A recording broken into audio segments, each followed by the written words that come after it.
जय गुरुदेव।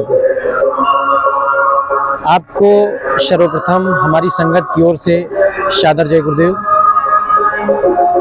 आपकी कुछ जिज्ञासाएं जो हमारी संगत के विषय में, हमारे पूज्य गुरु महाराज के विषय में, जिनकी ये छाया प्रति पीछे लगी हुई है, आपने पूछा कि आपकी संस्था, आपके गुरु महाराज का क्या उद्देश्य है। प्रयागराज में माघ मेला क्षेत्र में आप लोग किस चीज़ का, कैसा, कितना, कहाँ कहाँ प्रचार करते हैं। तो ऐसी अनेक जो जिज्ञासाएं आपने रखी हैं, तो अपनी संगत का सबसे छोटा सेवक और सदस्य होने के नाते मेरा कर्तव्य है कि मैं आपकी जिज्ञासाओं के समाधान हेतु कुछ प्रयास करूं। उस प्रयास में मैं कितना सफल रहता हूं, ये मेरे गुरु महाराज की दया कृपा पर निर्भर करेगा। बाकी तो मेरी यही विनती रहेगी आपसे कि आप निष्पक्ष होकर मेरी बातों को सुनने और समझने का प्रयास करिएगा। आपके प्रत्येक प्रश्न को मैंने समझ लिया है और क्रमवार में उनका उत्तर देने का प्रयास करूंगा। सर्वप्रथम तो यह कि जो हमारी जय गुरुदेव संगत है, इसका मुख्यालय मथुरा में है और इसके संस्थापक परम पूज्य बाबा जय गुरुदेव जी महाराज रहे हैं, जिनकी तस्वीर दाईं तरफ है। और गुरु महाराज के पश्चात पूज्य महाराज जी वर्तमान में संस्था के संरक्षक भी हैं, संस्थाध्यक्ष भी हैं और वर्तमान में हमारे लिए सदगुरु स्वरूप हमारे पूज्य महाराज जी भी हैं। तो हमारी संगत भारतवर्ष में पिछले लगभग 10 जुलाई 1952 से गुरु महाराज ने सत्संग शुरू किया, तो उसके पश्चात संभवतः 70 वर्ष के करीब हो गए हैं। और गुरु महाराज ने हमेशा शाकाहार, नशा मुक्ति, सदाचारी जीवन जीने की एक ऐसी प्रेरणा लोगों में जगाई है, ऐसी अलख जगाई है कि आप विभिन्न चैनलों के द्वारा, समाचार पत्रों के द्वारा, तमाम टीवी चैनलों के द्वारा, किताबों के द्वारा गुरु महाराज के विषय में जब पढ़ेंगे तो आपको पता चलेगा कि लगभग एक 20-30 करोड़ लोगों को गुरु महाराज ने प्रभावित किया है, जो कि गुरु महाराज की बातों को सुन के और अपनी जीवन धारा को बदलने वाले लोगों की संख्या है। बाकी तो गुरु महाराज का जो संपर्क क्षेत्र रहा है वो इससे कम से कम 5 गुना रहा है, 5 से 10 गुना रहा है। इतने लोगों को गुरु महाराज ने बिल्कुल बदल दिया, जिसमें हम जैसे लोग भी शामिल हैं, हमारे परिवार के लोग शामिल हैं, जिनका पूरा जीवन दर्शन गुरु महाराज के विचारों से प्रभावित होने के बाद बदल गया है। और आज हम लोग शुद्ध शाकाहारी, पूर्ण अहिंसात्मक और व्यसन मुक्त जीवन जी रहे हैं। ये हमारे गुरु महाराज की प्रेरणा है। परम पूज्य स्वामी जी महाराज भारतवर्ष में जो काम किए हैं उसको शब्दों में बयान करने की कोशिश करना, जैसे गोस्वामी जी महाराज कहते हैं कि मैं शेष, गणेश, दिनेश, सभी देवताओं को मिला दिया जाए तो भी वो मर्यादा पुरुषोत्तम श्री राम का गुण कहने में अक्षम है। उसी प्रकार हम लोग कहते हैं कि अगर हम अपने गुरु महाराज का कृतित्व जो रहा है, अगर उसको विस्तार पूर्वक बताने का प्रयास करेंगे तो भी कभी हम गुरु महाराज की उपलब्धियों का, गुरु महाराज के प्रभाव का और गुरु महाराज के द्वारा समाज में लाए गए परिवर्तन का कभी भी हम लोग शब्दों से वर्णन नहीं कर पाएंगे। वो केवल एक अनुभव का विषय है कि एक एक व्यक्ति का जीवन जब बुराइयों में ग्रसित होता है, बुराइयों से लिपटा हुआ होता है, बुराइयों से पूरा आप्लावित होता है, और ऐसे लोगों की जीवन धारा को संपूर्ण रूप से बदल देना, ये अपने आप में एक संत का ही, गुरु महाराज की दया से मिल लीजिए, हाँ मिल लीजिए, तो ये गुरु महाराज की दया से ही संभव हो पाया है।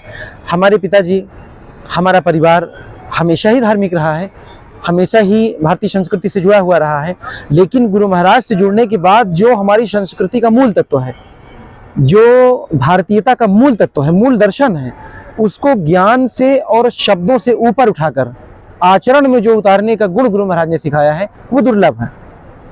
हम ये नहीं कहेंगे कि कहीं अन्यत्र इसका 100% अभाव है, हम ये नहीं कहेंगे, लेकिन ये जरूर है कि सामान्यतः आप कहीं भी देखेंगे तो ज्ञान को कर्म में उतारने की जो कला है, कर्म में उतारने की जो प्रेरणा है, कर्म में उतारने का जो तरीका है, वो संभवतः इतना विस्तृत और इतना बहुआयामी नहीं होगा जितना बाबा जय गुरुदेव जी ने मथुरा में अपने सत्संग कार्यक्रमों के द्वारा, विभिन्न काफिलों के द्वारा, जो कि गुरु महाराज ने बड़े बड़े काफिले निकाले पूरे देश में। कहाँ पे?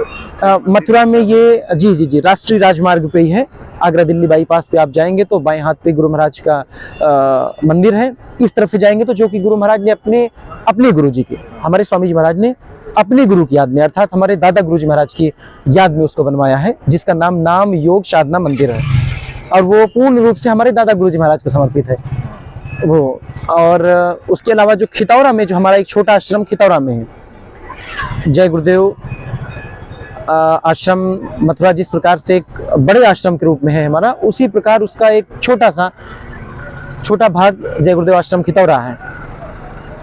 तो इन दोनों आश्रमों के माध्यम से हमारे गुरु महाराज और अब पूज्य महाराज जी इस मिशन को अनवरत लोगों में बढ़ा रहे हैं, लोगों तक पहुंचा रहे हैं। यहाँ तक कि जो लोग नहीं पहुंच पाते हैं उम्र की अधिकता के कारण, विभिन्न परेशानियों के कारण, इसी को दृष्टिगत रखते हुए पूज्य महाराज जी इस समय 76 दिवसीय काफिले पर निकले हुए हैं। 76 दिवसीय काफिले पे, और ये कोई पहला भी काफिला नहीं। अभी जस्ट इस कार्यक्रम के पहले, जो अभी भंडारे का हमारा कार्यक्रम हुआ, इसके पहले कोई कार्यक्रम हमारा, कोई काफिला 80 दिवसीय होता है, कोई 75 दिवसीय, कोई 62 दिवसीय, कोई जितने भी काफिले निकलते हैं शायद ही कोई कभी संभवतः 1 महीने से कम का नहीं रहता है।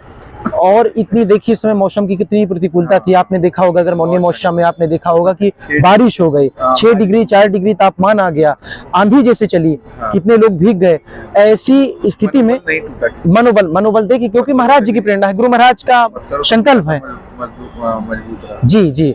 और ऐसी विकट ठंड में भी पूज्य महाराज जी काफिला लेके, 76 दिवसीय काफिला लेके इस समय गुजरात में है। हाँ, जो कि काफिले का प्रारंभ उत्तर प्रदेश से हुआ, इसके बाद कुछ शायद मध्य प्रदेश था, उसके बाद महाराष्ट्र के बाद कुछ थोड़ा सा भाग कर्नाटक के बाद फिर थोड़ा महाराष्ट्र, फिर उसके बाद गुजरात। मतलब भारत में पूरे जगह पे मतलब जय गुरुदेव से जुड़े हुए जी, बिल्कुल। भी देखा था शंकरगढ़ जाते समय, वहाँ भी बहुत अच्छा जी, ये प्रयागराज के दक्षिणी भाग पे है। जितने भी मतलब काफिले हैं बहुत बड़े जी, बिल्कुल आप देखे होंगे। बिल्कुल सामान्य तौर पे ये होता है कि गुरु भाइयों का जुड़ाव और हमारी संस्था से, गुरु महाराज के वचनों से लोग, भले ही सब लोग मथुरा न पहुंच पाए, सब लोग खितौरा न पहुंच पाए, लेकिन इतना जरूर है कि इतने लोगों का जुड़ाव है। गुरु महाराज की विचारधारा ने इतने लोगों को प्रभावित किया है कि कहीं भी गुरु महाराज या महाराज जी का आगमन हो जाता है, गुरु महाराज का जब होता था, महाराज जी का हो रहा है, तो वहां पे इतने मात्रा में, इतनी ज्यादा संख्या में लोग पहुंच जाते हैं कि वो अपने आप में एक आश्चर्य का और एक चमत्कार का विषय हो जाता है। और जैसा आपने पूछा था कि क्या ये मिशन सनातन धर्म के प्रत्येक अंगों को पूरी तरह से पालन करता हुआ आगे बढ़ता है, तो मैं आपकी जिज्ञासा को शांत करते हुए बिल्कुल ये कहूंगा कि सनातन की आप किसी भी मूलभूत तत्व को निकाल लीजिए, सनातन का कोई ऐसा मूल तत्व नहीं होगा जो गुरु महाराज के वचनों से, उनके संकल्पों से, उनके आदर्शों से और उनकी सीख से अलग हो। गुरु जी महाराज का जन्म, हमारे परम पूज्य स्वामी जी महाराज का जन्म इटावा जनपद के खितौरा नामक ग्राम में हुआ। जी, भरतना तहसील पड़ती है, खितौरा ग्राम इटावा में। तो बचपन से ही गुरु महाराज ईश्वर प्राप्ति के लिए बिल्कुल पूरी तरह से तत्पर रहे, और इसी प्रयास में गुरु महाराज घर से बाहर चले गए। जगह जगह विभिन्न धर्मों के बीच गुरु महाराज, विभिन्न धर्मावलंबियों के बीच, धर्माचार्यों के बीच, विभिन्न पंथाचार्यों के बीच गुरु महाराज गए, उनकी सेवा किए, उनसे ज्ञान प्राप्त करने का प्रयास किए, परमात्मा के दर्शन का प्रयास किए, मानव जीवन को सफल करने का प्रयास किए। जैसा कि गोस्वामी जी महाराज कहते हैं कि साधन धाम मोक्ष कर द्वारा पाई न जही परलोक समारा। तो गुरु महाराज ने इसी लक्ष्य को प्राप्त करने के लिए बहुत थके खाए, बहुत प्रयास किया, अथक परिश्रम किया। इसके पश्चात गुरु जी को, हमारे स्वामी जी महाराज को दादा गुरु जी महाराज की दया कृपा से, दादा गुरु जी के द्वारा नामदान से दीक्षित करने के पश्चात उनको परमात्मा की प्राप्ति हुई, परमपिता परमात्मा का साक्षात्कार हुआ, ईश्वर के दर्शन हुए। और इसके बाद दादा गुरु जी महाराज के जाने के पश्चात सन 1948 में दादा गुरु जी महाराज का शरीर शांत हुआ। उसके बाद 10 जुलाई 1952 से गुरु जी महाराज ने, स्वामी जी महाराज ने दादा गुरु जी के आदेशानुसार बनारस से अपने सत्संग अभियान का प्रारंभ किया। अब जो आपका एक प्रश्न था वही मैं उस पे आता हूँ कि सनातन धर्म के प्रत्येक पक्ष को क्या हम पालन करते हैं क्या, जैसा कि आम लोग पूछ लेते हैं, मुझे पता है, और जैसा कि आपकी बातचीत से लगा भी कि आपको गुरुजी के मिशन के बारे में पूरी जानकारी है और आपकी बड़ी आस्था भी है। मैं आपको साधुवाद देता हूं कि आप मेरे गुरु महाराज के विषय में इतना सकारात्मक है पहले से ही। और लेकिन फिर भी जो प्रश्न आपने बताया कि लोग पूछते रहते हैं, उसका मैं उत्तर देना चाहूंगा। मेरे गुरु महाराज कहा करते थे कि 4 वेद 6 शास्त्र 18 पुराण, गीता, रामायण, महाभारत, पुराण, बाइबल, इन सबका जो मूल है, निचोड़ है, वो सत्य, प्रेम, दया, सेवा, अहिंसा। सत्य, प्रेम, दया, सेवा, अहिंसा, शील, क्षमा, संतोष, विरह, विवेक, इनके माध्यम से इन सद्गुणों का विकास करना और उन 5 महाभूतों का शमन करना, काम, क्रोध, लोभ, मोह, अहंकार, इन 5 की सहायता से इन 5 को स्थापित करना है और उन 5 को प्रतिस्थापित करना है। यही संसार के समस्त धर्मों को, धर्म तो वैसे कई होते ही नहीं है, धर्म तो बस एक ही है, अध्यात्म धर्म, मानव धर्म, सनातन धर्म कह सकते हैं उसको, धर्म एक ही है, पंथ अनेक है, शाखाएं अनेक हो सकती हैं, एकम सत बहुधा विप्राः वदन्ति, सत्य एक है, पाने के मार्ग अलग अलग हैं। लोगों ने अपने, किसी ने निर्गुण संप्रदाय के द्वारा उसको पाने का प्रयास किया, किसी ने सगुणोपासना के द्वारा उसको पाने का प्रयास किया, किसी ने कबीर साहब ने साहब नाम रख दिया तो गोस्वामी जी महाराज ने राम नाम रख दिया, सूरदास जी ने कृष्ण भगवान के नाम से पाया, बहुत सारी नदियां सागर मिल जाती हैं, अंततः मिल जाती हैं। तो वही अपना अपना एक प्रकार रहा है। बाकी गुरु महाराज का सबमिशन जो पूरी तरह से धर्म का, मानव धर्म का जो निचोड़ है उसका पालन करने की और उस पर चलने की और उसका प्रसार करने की नीति रही है गुरु महाराज की आम जनमानस के बीच। गुरु महाराज ने कहा, जैसे कि आपको पता होगा, स्वामी विवेकानंद कहा करते थे कि ऐ हिमालय की गुफा में छिपे हुए सन्यासियों, अगर अभी भी हिमालय में छिपे हो तो ये तुम देश के साथ, धर्म के साथ और मानवता के साथ अन्याय कर रहे हो। तुम बाहर निकलो, संसार में अपने सद्गुणों का प्रसार करो और उनको अन्य जनमानस के बीच स्थापित करो। उसी प्रकार हमारे गुरु महाराज ने एक सिद्धांत दिया लोगों के बीच में कि घर गृहस्थी छोड़ने की आवश्यकता नहीं है।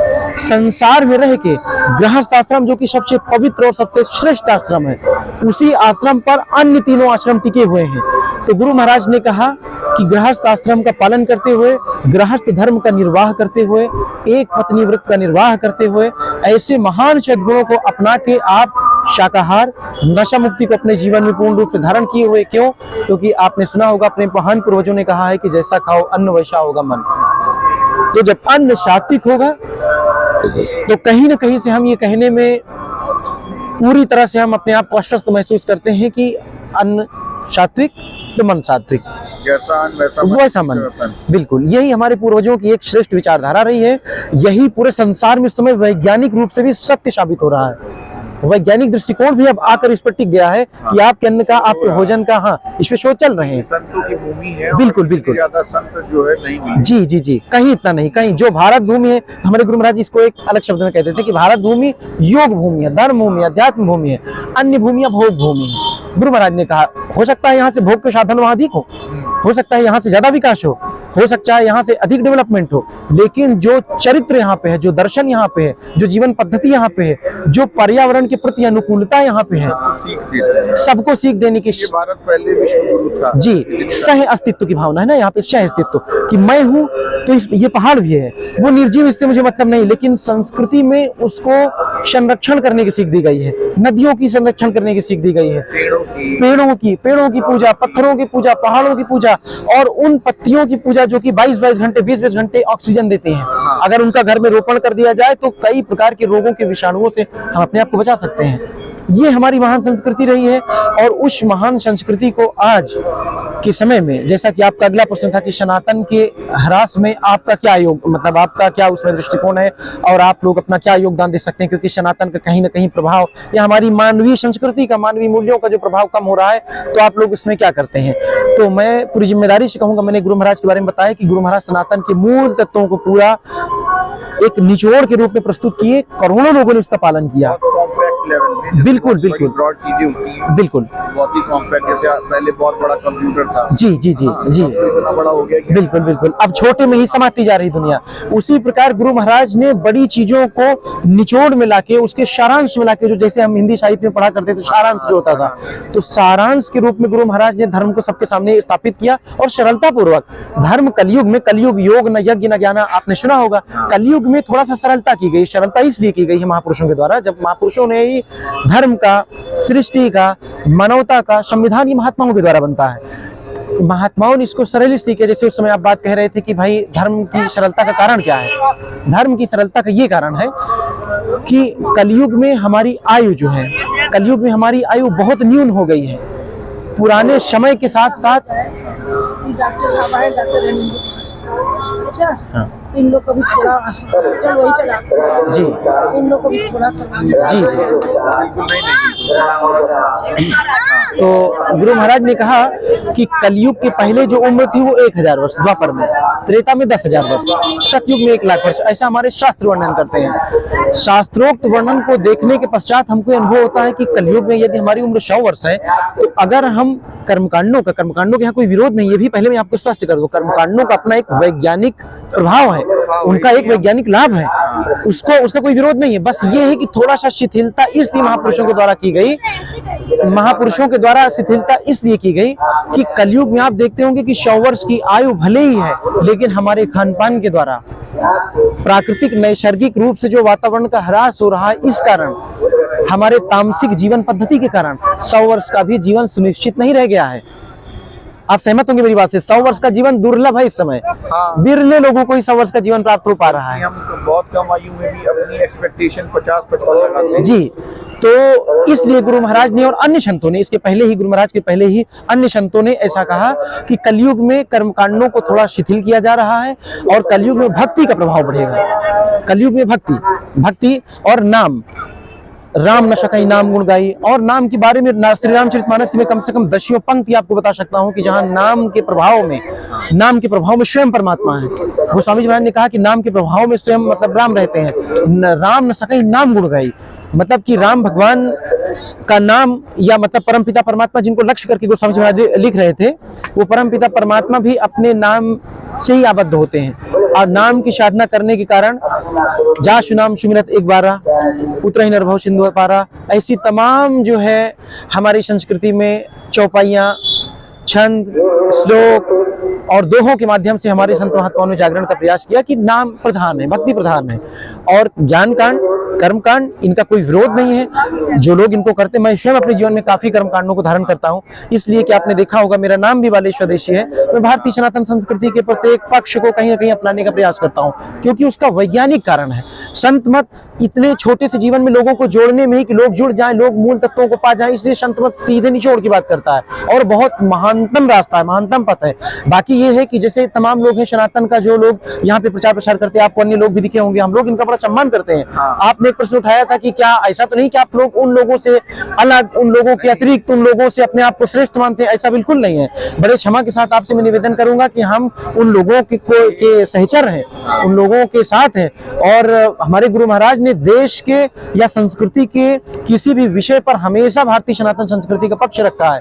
कारगिल का जब युद्ध हुआ था, आपको देश के विषय में भी आपने एक बात पूछी थी, कारगिल का जब युद्ध हुआ था तो हमारे गुरु महाराज ने उस समय बहुत धनराशि एकत्र करके सेना के कल्याण के लिए, भारतीय सेना की मदद के लिए भारत सरकार को सौंपी थी। इसी तरीके से यहीं पर इसी जगह जहां हम आप बैठे हैं, यहीं पे हमारे गुरु महाराज के कार्यक्रम 1997 में था। हम बहुत छोटे थे हम लोग, हमें आज भी स्मरण है। गुरु महाराज यहाँ आए और गुरु महाराज ने काफी अधिक मात्रा में यहाँ के जो वो लोग जो हमेशा इस भूमि के लिए, इस स्थान के लिए जो प्रयासरत रहते हैं, अपना कार्य करते रहते हैं, यहाँ पे उन लोगों को गुरु महाराज ने, यहाँ जो गुरु महाराज को सेवा मिली, धनराशि मिली जो संगत के द्वारा दी गई, गुरु महाराज ने काफी उसका वितरण किया यहाँ के लोगों को। आप फिर मतलब अपने माध्यम से बताइए जी कि हम अपनी जीवन शैली में कैसे बदलाव करें। बिल्कुल आपका ये प्रश्न जो है 2 बार हुआ, मैं एक बार और भी इसका उत्तर देने का प्रयास किया, लेकिन बात थोड़ा दूसरी दिशा में चली गई थी। मैं जो अपने विषय में और अपने तरीके से कहना चाहता हूँ वो संक्षेप में मैं यही कहूंगा कि भारतीयता हमारा मूल तत्व है। भारतीय संस्कृति का पालन करें सभी लोग, स्वदेशी वस्तुओं का प्रयोग करें, शाकाहारी रहें, नशों से दूर रहें, योग करें, स्वाध्याय करें, जातिवाद से मुक्त रहें। ये सब भारतीय संस्कृति के मूल तत्व हैं, इनका पालन करें। इसी विनती और प्रार्थना के साथ आप सभी को सादर धन्यवाद। जय गुरुदेव।